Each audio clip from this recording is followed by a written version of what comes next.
Our community today is reeling as a result of one person's actions. Two families now are left to grieve for dreams that will never be realized.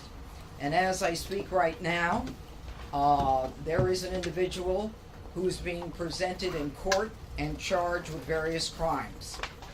31-year-old Elias Rodriguez of Chicago, Illinois, is now charged by complaint after his initial appearance before U.S. Magistrate Judge Matthew Sharbaugh with the following: murder in the first degree for the murder of 30-year-old Yaron Levshinsky, a foreign official and official guest of the United States.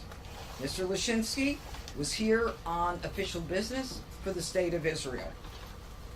The defendant Rodriguez is also charged with 2 counts of murder in the first degree for both Yaron Levshinsky along with 26-year-old Sarah Lynn Milgram of Kansas. In addition, there are several felony firearms charges for discharging a firearm in the middle of a violent crime and for causing the death of an individual through the use of that firearm. Now, this investigation is continuing, and as you can see, we have most of the stakeholders here today who will be given an opportunity to speak with you. But what I want to be clear about today, since this is the first time you're hearing from me, is that this is a horrific crime. These crimes are not going to be tolerated by me and by this office. A young couple at the beginning of their life's journey, about to be engaged in another country, had their bodies removed in the cold of the night in a foreign city in a body bag. We are not going to tolerate that anymore. And I am not unaware, based upon my own background, of repercussions of this kind of case. This is the kind of case that picks at old sores and old scars, because these kinds of cases remind us of what has happened in the past that we can never and must never forget. I want to mention one thing. The Capitol Jewish Museum in Washington, D.C., where this young couple had been at an event, was built around a brick building. That brick building was previously a synagogue called Adas Israel. It was one of Washington's first synagogues, a congregation that was created in 1869. And Ulysses S. Grant, our president, actually attended the dedication of that synagogue. And so to this day, that synagogue and that area remains a cornerstone of the Jewish community in D.C. Let me also say that violence against anyone based on their religion is an act of cowardice. It is not an act of a hero. It is the kind of case that we will vigorously pursue. Anti-Semitism will not be tolerated, especially in the nation's capital. And we're going to continue to investigate this as a hate crime and a crime of terrorism. And we will add additional charges as the evidence warrants. So this charging today is the initial charge. Remember, we're less than 24 hours from the crime itself. And we are working furiously and diligently with our partners behind me. We've got massive amounts of evidence that we are vetting, we are verifying, and we are reviewing. This is the start and not the beginning. And finally, let me say this. President Donald Trump appointed me to this position. This is the nation's capital. We should all be proud of this capital. And the president wants D.C. safe.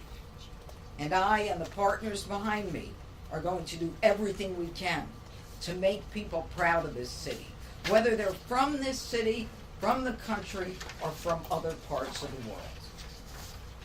Thank you. Now I'm going to call on Mayor Muriel Bowser. Good afternoon. I'm Muriel Bowser. I'm Mayor of Washington, D.C. I want to thank Judge Pirro for inviting us today. I'm joined by the Chief of the Metropolitan Police Department, Pamela A. Smith, Metropolitan Police Department is the local DC police. We are here to echo what the U.S. Attorney has said, that this crime will not be tolerated in our city. We're grateful for the partnership with our federal partners. MPD and the FBI have worked hand in hand on this investigation and will continue to do so. I also want to acknowledge our families in Washington, D.C. who are suffering and who are afraid and fearful for what this act has done to their sense of safety. But we know that feeling is represented around the globe. Earlier today, I convened a meeting with the Mayor's Interfaith Council, where we spoke with leaders of congregations and Jewish institutions across D.C., as well as D.C. council members and the Attorney General for Washington, D.C. We heard our leaders reiterate messages of love and solidarity with the Jewish community. Sadly, we have had practice standing together as a community to fight anti-Semitism, both in hate speech and in hateful acts. And so in this moment, we stand shoulder to shoulder as one community, united in love, but also committed to justice for this young couple. I also had the opportunity to speak with the Smalls family, and Sonny Smalls is well known in Washington, D.C., and his family has poured decades of time and love into making sure we have the Capitol Jewish Museum in Washington, D.C. And one special aspect of that museum is that it celebrates local Jewish life. It focuses on DC Jews and how they have been a part of our culture in building the city that we love. So once again, our city stands with our community, working with our institutions to make sure we have all the resources that we need to support them. And with that, Judge, I'll turn it over to Chief Smith. Good afternoon, everyone. I'm Chief Pamela A. Smith, the Chief of Police of the Metropolitan Police Department.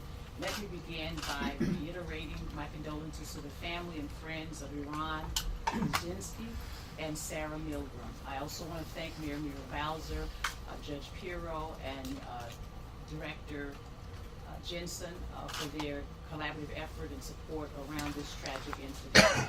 What I also will say is that everyone at the Metropolitan Police Department is holding the family in their thoughts and in their prayers.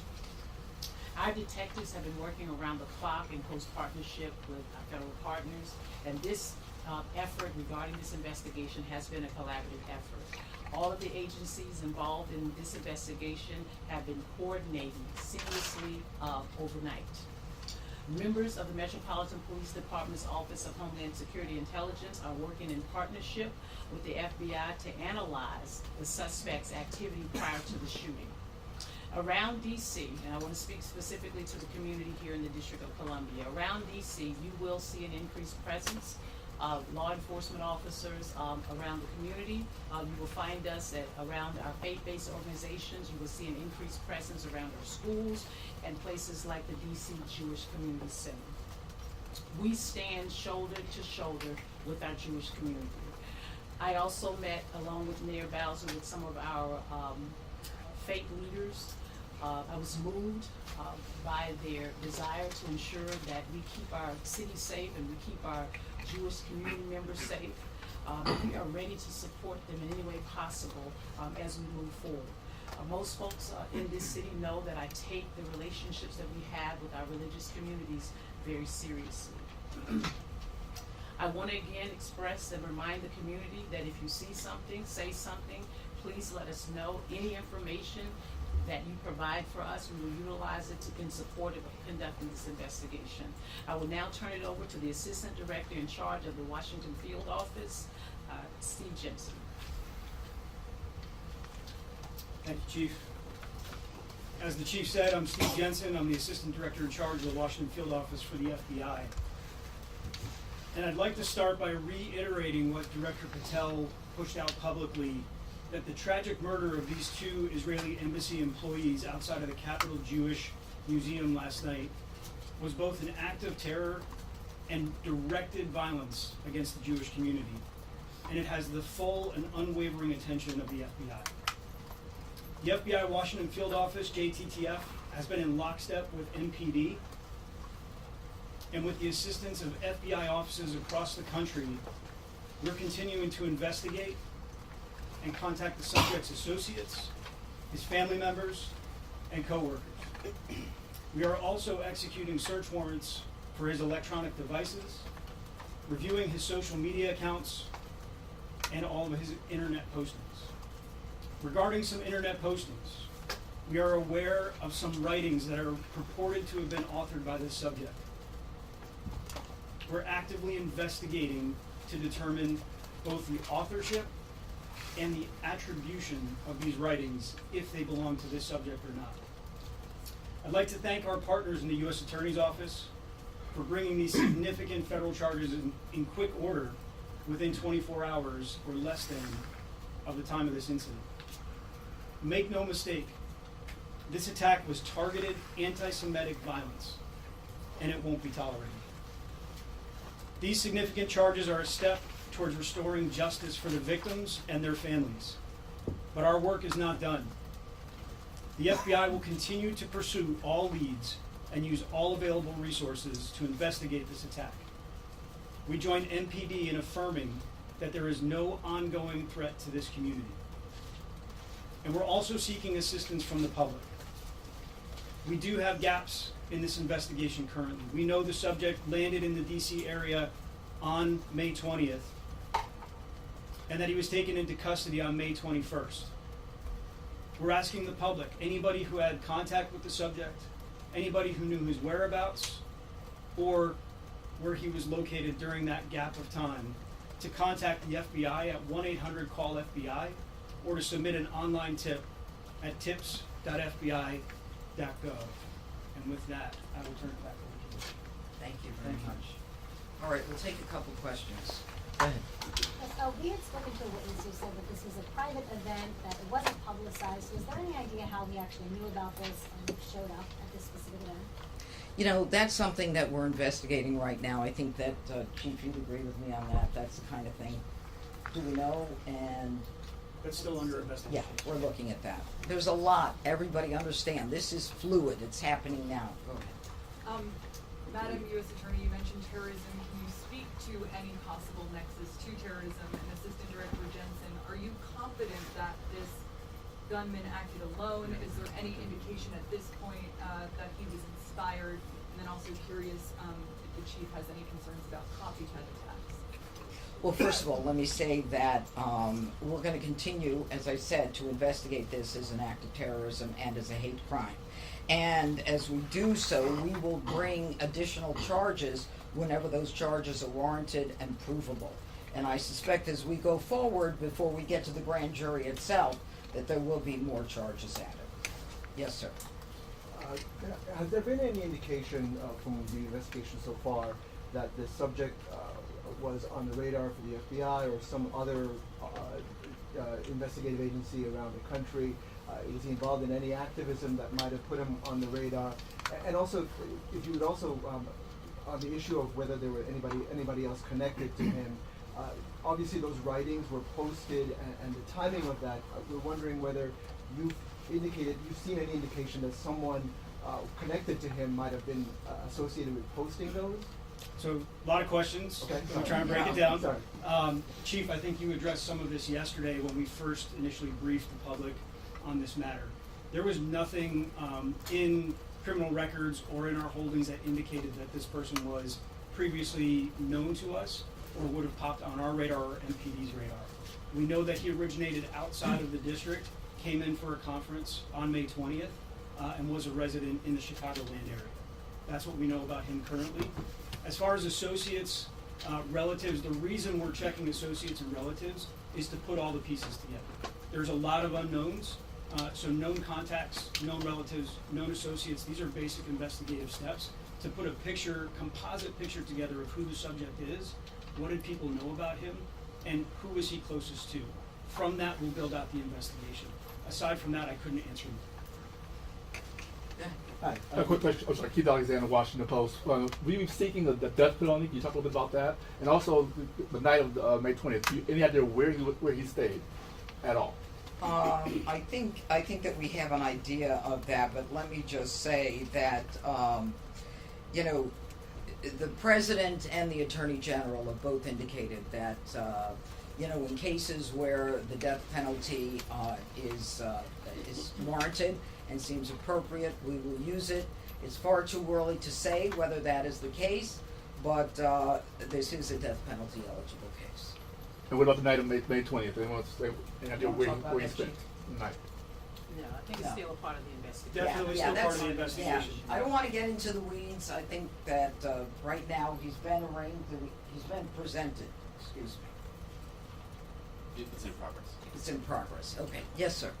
Can you just, Johnson, can you just clarify one thing you said? You said he was in town for a conference. Was that a different conference than the event? And could you tell us more about what that particular event is and then another? So we're still looking into the nature of the conference, we believe associated with his work, and we are contacting his employer and trying to figure out what the nature of his job was. We believe the reason for his flight was related to a conference for his work. What's the nature of that work? I don't have it at the top of my head. And then the other question is, he seems to have been sort of stalking, I forgot what the word was, pacing in front of this event. And he seems to have had pretty easy egress in and out of the place. What does that say about the level of security, and are you investigating that for, and Mayor Bowser, are you considering increasing security around these sorts of events and institutions? So regarding the movements of the subject, obviously still very much a part of the investigation. Composite of collected videos, witness statements to put a full picture together before I would comment on any one particular act that he may or may not have been observed doing. As far as security goes for a private entity, I wouldn't comment on that, and as far as posture goes, I would defer to the mayor. I think that the director is correct. This was not a event that falls into our special events category, where MPD and other government agencies have a stood up posture. This was a relatively small event at a museum, so MPD or the government agencies wouldn't stand up additional resources unless they were requested or unless we got a call for service. More than that, I will say that we have had a local program and a federal program that have helped institutions, faith institutions, and others who have been concerned about violence, anti-Semitism, or other hateful speech and rhetoric. And very recently, we have issued grants, and we have issued grants over the last several years to those institutions to harden their security, add cameras, add additional security, and I believe that the museum has done some of those things. I'm going to sneak one last thing in. All right. I just want to Yeah. I just want to follow up with this. We've been advised that the defendant has appeared in court. He's had an attorney appointed. He's been advised by the judge that he could be punished by death or by life. And of course, we sought detention. The defendant waived his right to a detention hearing and concedes to detention. And right now, a preliminary hearing is set for June 18th at 1 o'clock. Just So one it thing. is done. One clarification, Mr. Jensen. You are not ruling out that this manifesto might have been written by this gentleman, right? We don't know, and that's still very much a part of the investigation. Sorry. Can I All ask right. Chief? Thank you all. Can I Yes, ask sir. Chief? One more. Yes. Were any MPD officers working details at this event last night, perhaps off duty? And then a follow-up to that, when you say, the FBI said a targeted event, do you believe the victims were targeted or simply the event was targeted? So let me answer your first question, Mark. The MPD was not assigned to that event. And as you know, you heard me say on last night, there were security officers assigned to the event, but not Metropolitan Police Department. On or off duty?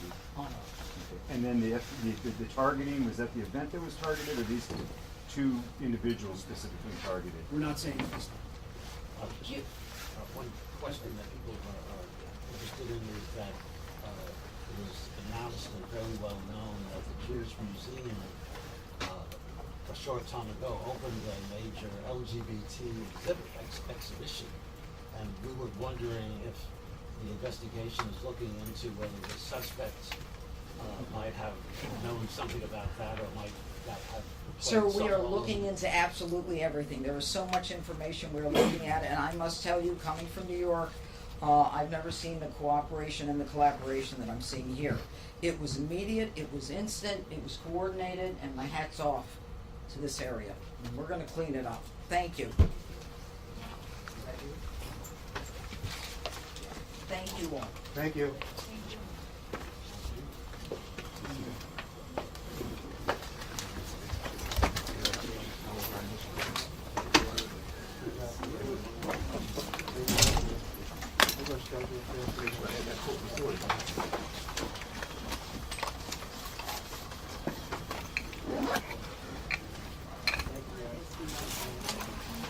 What's the most doable, setting up right here, getting outside? Yeah, like as soon as possible.